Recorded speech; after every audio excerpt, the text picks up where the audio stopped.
Her thus turning her back on me was fortunately not, for my just preoccupations, a snub that could check the growth of our mutual esteem.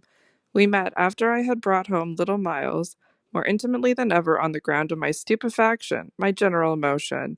So monstrous was I then ready to pronounce it that such a child as had now been revealed to me should be under an interdict. I was a little late on the scene of his arrival, and I felt, as he stood wistfully looking out for me before the door of the inn at which the coach had put him down, that I had seen him on the instant, without and within, in the great glow of freshness, the same positive fragrance of purity, in which I had from the first moment seen his little sister. He was incredibly beautiful, and Mrs. Gross had put her finger on it. Everything but a sort of passion of tenderness for him was swept away by his presence. When I then and there took him to my heart, for, with something divine that I had never found to the same degree in any child, his indescribable little air of knowing nothing in the world but love, it would have been impossible to carry a bad name with a greater sweetness of innocence, and by the time I had got back to Bly with him, I remained merely bewildered. So far, that is, as I was not outraged by the sense of the horrible letter locked up in one of the drawers in my room. As soon as I could compass a private word with Mrs. Gross, I declared to her that it was grotesque. She promptly understood me. You mean the cruel charge? It doesn't live an instant. My dear woman, look at him. She smiled at my pretension to have discovered his charm. I assure you, miss, I do nothing else. What will you say, then? She immediately added.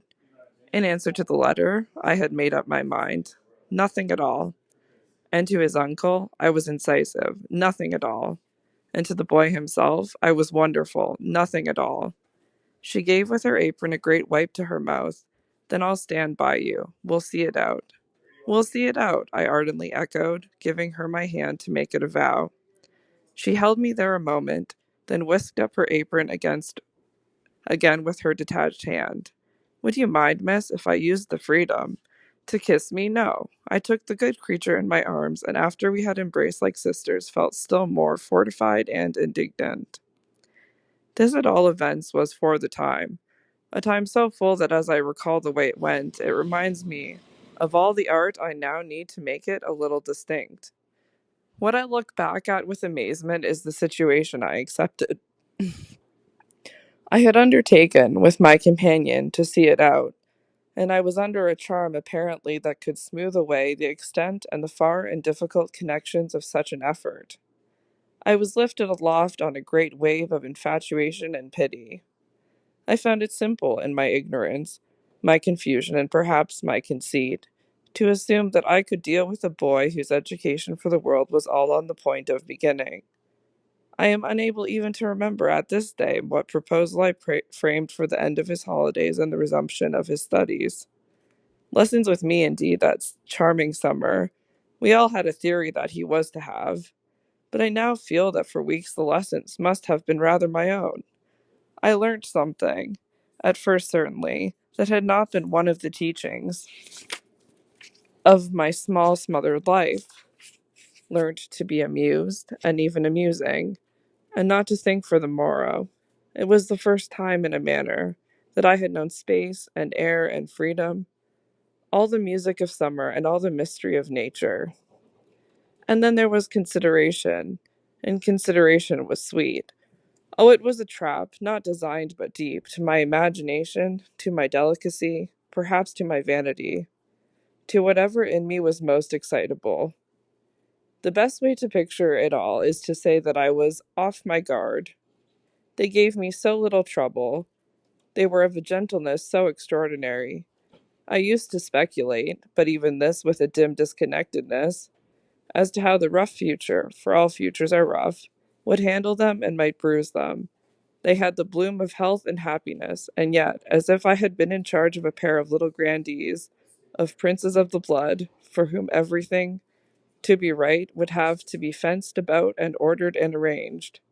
The only form that in my fancy the after years could take for them was that of a romantic, a really royal extension of the garden and the park.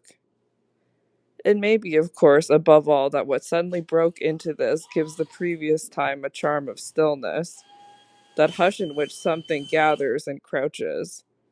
The change was actually like the spring of a beast. In the first weeks, the days were long. They often, at their finest, gave me what I used to call my own hour, the hour when, for my pupils, tea time and bedtime having come and gone, I had before my final retirement a small interval alone. Much as I liked my companions, this hour was the thing in the day I liked most, and I liked it best of all when, as the light faded, or rather, I should say, the day lingered, and the last calls of the birds sounded, in a flushed sky, from the old trees, I could take a turn into the grounds and enjoy, almost with a sense of property that amused and flattered me, the beauty and dignity of the place. It was a pleasure at these moments to feel myself tranquil and justified. Doubtless, perhaps, also to reflect that by my discretion, my quiet good sense, and general high propriety, I was giving pleasure, if he ever thought of it, to the person to whose pressure I had yielded.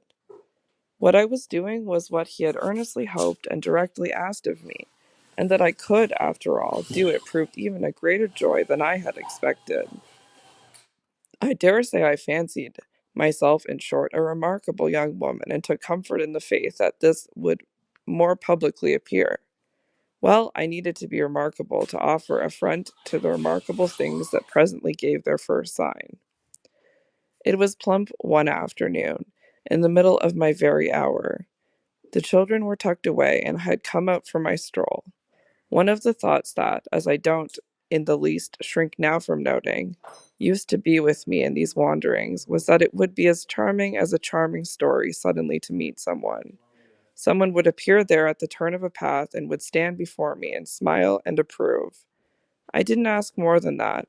I only asked that he should know, and the only way to be sure he knew would be to see it, and the kind light of it, in his handsome face. That was exactly present to me, by which I mean the face was, when, on the first of these occasions, at the end of a long June day, I stopped short on emerging from one of the plantations and coming into view of the house.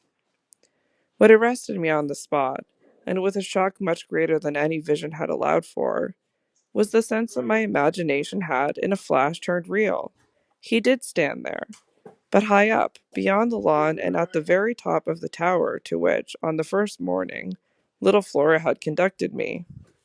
This tower was one of a pair, square, incongruous, crenellated structures that were distinguished, for some reason, though I could see little difference, as the new and the old.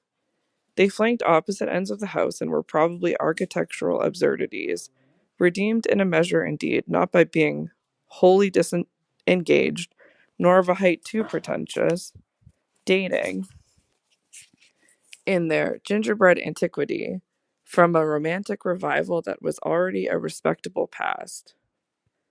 I admired them, had fancies about them, for we could all profit in a degree, especially when they loomed through the dusk, by the grandeur of their actual battlements. Yet it was not at such an elevation that the figure I had so often invoked seemed most in place. It produced in me, this figure, in the clear twilight, I remember, two distinct gasps of emotion, which were, sharply, the shock of my first and that of my second surprise. My second was a violent perception of the mistake of my first. The man who met my eyes was not the person I had precipitously supposed. There came to me thus a bewilderment of vision of which, after these years, there is no living view that I can hope to give.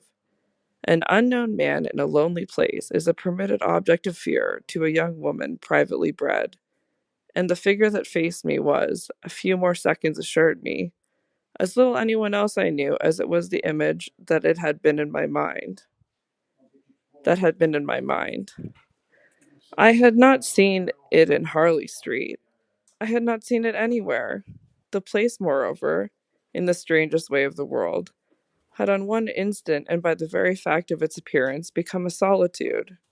To me, at least, making my statement here with a deliberation with which I have never made it, the whole feeling of the moment returns. It was as if, while I took in what I did take in, all the rest of the scene had been stricken with death. I can hear again, as I write, the intense hush in which the sounds of evening dropped. The rooks stopped cawing in the golden sky, and the friendly hour lost for the unspeakable minute all its voice. But there was no other change in nature, unless indeed it were a change that I saw with a stranger sharpness. The gold was still in the sky, the clearness in the air, and the man who looked at me over the battlements was as definite as a picture in a frame. That's how I thought, with extraordinary quickness, of each person he might have been and that he wasn't.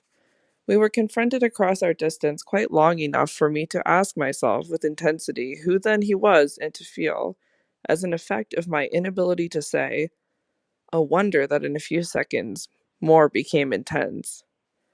The great question, or one of these, is afterwards, I know, with regard to certain matters, the question of how long they have lasted. Well, this matter of mine, I think what you will of it, lasted while I caught at a dozen possibilities, none of which made a difference for the better, that I could see, in their having been in the house, and for how long, above all, a person of whom I was in ignorance. It lasted while I just bridled a little with the sense of how my office seemed to require that there should be no such ignorance and no such person. It lasted while this visitant, at all events, and there was a touch of the strange freedom, as I remember, in the sign of familiarity of his wearing no hat, seemed to fix me from his position with just the question, just the scrutiny through the fading light that his own presence provoked. We were too far apart to call to each other, but there was a moment at which, at shorter range, some challenge between us, breaking the hush, would have been the right result of our straight mutual stare. He was in one of the angles, the one away from the house, very erect, as it struck me, and with both hands on the ledge. So I saw him as I see the letters I form on this page. Then, exactly after a minute, as if to add to the spectacle, he slowly changed his place, passed, looking at me hard all the while, to the opposite corner of the platform. Yes, it was intense to me that during this transit he never took his eyes from me, and I can see at this moment the way his hand, as he went, moved from one of the crenellations to the next. He stopped at the other corner, but less long, and even as he turned away, still markedly fixed me. He turned away, that was all I knew.